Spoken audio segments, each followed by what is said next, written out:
You've probably seen the images. A massive military parade in Beijing. You've got perfect rows of soldiers, huge columns of tanks, aircraft screaming overhead. It's a spectacle, and it's absolutely designed to impress. But what's the real story behind all that hardware?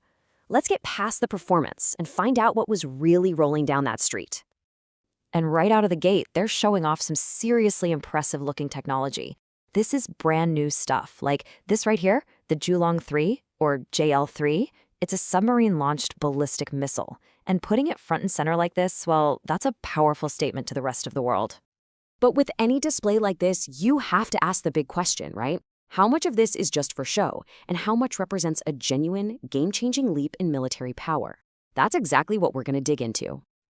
Okay, first up, let's talk about the biggest showstoppers of the parade, what some are calling China's nuclear trump cards. These are the long-range strategic weapons, the ones designed to project power all the way across the globe. The parade really zeroed in on two key systems.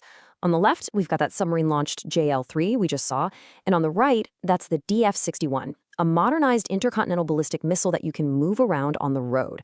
These two together are basically the heart of the country's nuclear deterrent. Now, on paper, the numbers are pretty eye-popping. The JL-3 is said to have a potential range of over 9,000 kilometers. That is a huge reach. It means you can hold targets at risk from way out in the ocean. But here's the thing. A missile is only as good as the submarine that's launching it. And this is where that context becomes so important. So a China's Type 094 submarine carries 12 of these JL-3 missiles. Okay, not bad. But when you compare it to its American counterpart, the Ohio-class sub, you see a different story. That one carries double, 24 missiles, and those missiles can fly even farther. So yeah, the new missile is a big step up, but the whole system still has some catching up to do. And this really gets to the heart of the analysis. Even though this hardware looks brand new and super modern, there are still clear technological gaps. You can still see the DNA of older Soviet and Russian designs in there. So it's a solid improvement, for sure, but it's more of an evolution than a total revolution. All right, so that's the strategic stuff. Now let's come back down to earth and see if this theme of appearance versus reality plays out with the forces on the ground. Taking center stage for the ground forces was this thing, the brand new Type 100 light tank. I mean, just look at it. It's sleek, it looks really modern, and it's a very clear step up from the older tanks that were also in the parade. Now, this tank is designed for a really specific job. It's not your traditional heavy hitter.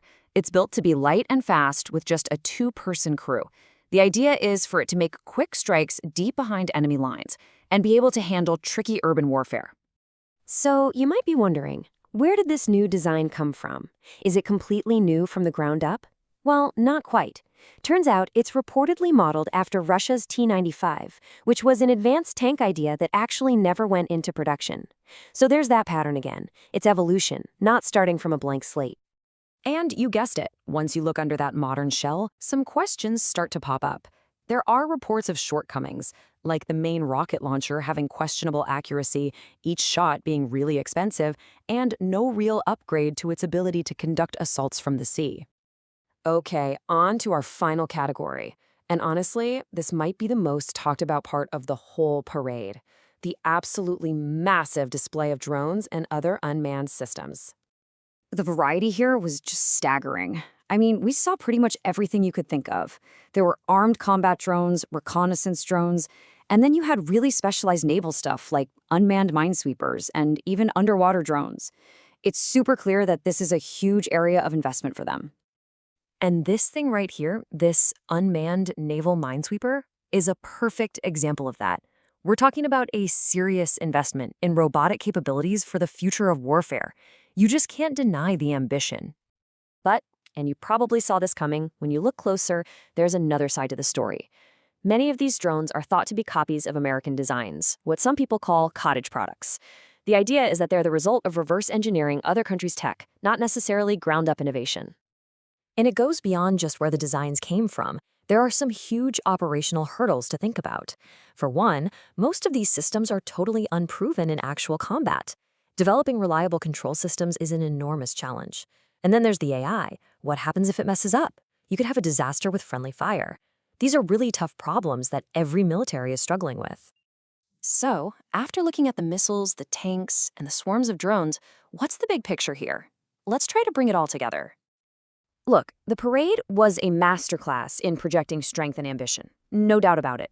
But when you look a little closer, the analysis reveals a more complex reality. This is a military that's still working really hard to overcome some significant technological gaps and operational challenges. So, we've kind of got on a little journey here, right?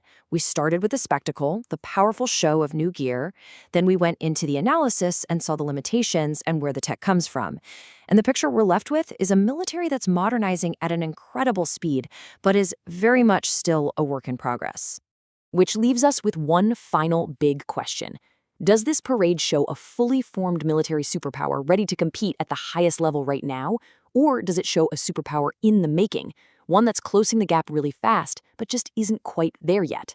That's the question at the heart of it all.